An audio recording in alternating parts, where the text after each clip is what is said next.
Hello everyone. Today we are going to talk about a project that is disaster tweet identification using natural language processing. In this project, we are mainly trying to compare various machine learning models with a couple of deep learning models and see how they perform on sequential text data. Uh, First of all, let us discuss why this problem seems interesting. During any disaster, social media plays an important role in spreading the news and information to the masses. But along with this, there is a lot more data that is being shared online, which has similar keywords but is not related to the disaster. Thus, it becomes necessary to identify the tweets which are related to the disaster so that proper analysis of the situation can be done and help and relief efforts can be planned accordingly. Many NGOs and such agencies are using Twitter for finding out information so that they can target the places where help is needed. So this was the main reason why we selected this topic.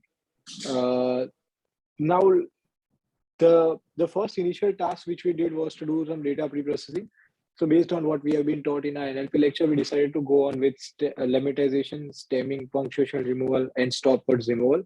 The size of a tweet is 255 characters, but there are a lot of punctuations and emojis present in the tweet to show their emotions and to be more like expressive of their emotions. And that is why we decided to do some pre-processing and to change the emojis and everything to a form where it can be used and it can be given to the deep learning model and the machine learning models. So that was the pre-processing which we did. You can see the data distribution here. The training size and the training size is around 3474 no disaster tweets, 2617 disaster tweets. So the total is around 6,000 tweets. You can see the data is not very imbalanced, but yeah, to some extent it is slightly more leaning towards the no disaster tweet. And similarly, the validation set is also in accordance with the train data. In addition to this, we tried various vectorization methods like count vectorizer, TF-IDF, word, 2vec, and glove. According to our results, which we obtained, glove performed the best and it gave the best output out of this, with an exception for TF-IDF for one case. Now let us dive deep into the models which we use for identification. So first we will talk about the traditional machine learning models. The ones which we used here are naive-Bayes, logistic regression, SVM, there is support vector machine, and random forest. The best result here was obtained, which was like quite evident, was obtained from random forest as it has the architecture of the random forest is such that it performs well on a sequential data out of the four models which we are implementing here.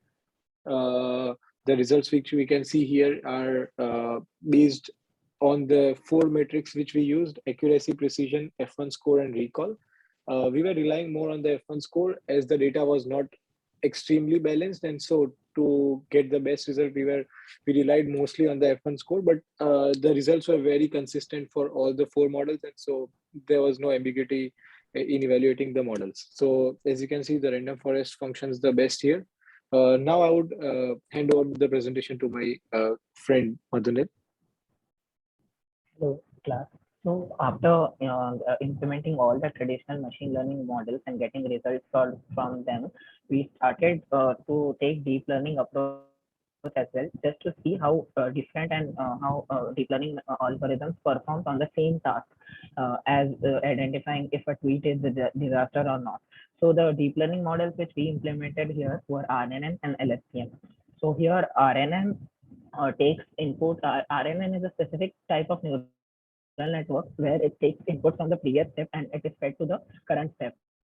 So it is different from traditional neural net where the input and output are independent of each other in traditional neural net, whereas in RNN they are dependent on each other. This is required to solve some specific problems such as this is very helpful in some specific problems such as machine translation or context capturing. And in our case, capturing the context was very much necessary to identify The tweet is a disaster tweet. Hence, we thought RNN would perform better in our scenario. Similarly, LSTM works in a similar way by capturing, it captures context better than RNN as also because it stores it in a short-term memory cell. So that's how LSTM performs better than many other deep learning models because it solves the problem of diminishing gradients and other problems as well. So after implementing these models and training them on the same data on which we trained other machine learning models, we found out that can you move to next slide? We found out that deep learning models performed better and had greater accuracy than the machine learning models. And the reason behind this, maybe due to the larger availability of the data, because in traditionally deep learning models will perform better at some tasks if they have more data to work with.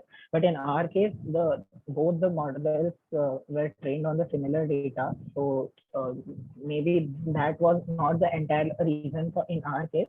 But in our case, the complexity of the task may have also contributed towards this difference because the deep machine learning models accuracy was the maximum accuracy was going till 60%, whereas deep learning model are having the lowest accuracy of any deep learning model is 77.5. So this difference must be created because the task is complex and machine learning model are not able to capture the context of the tweet, and hence the performance is degraded there, whereas deep learning models are performing better here. The future steps of our project would be to enhance data pre-processing and feature engineering by learning new methods and to normalize the data and get more insights from it. And also to take it one step further, we will implement the state-of-art techniques here like BERT and GPT-3. So just to see how well they perform in this task.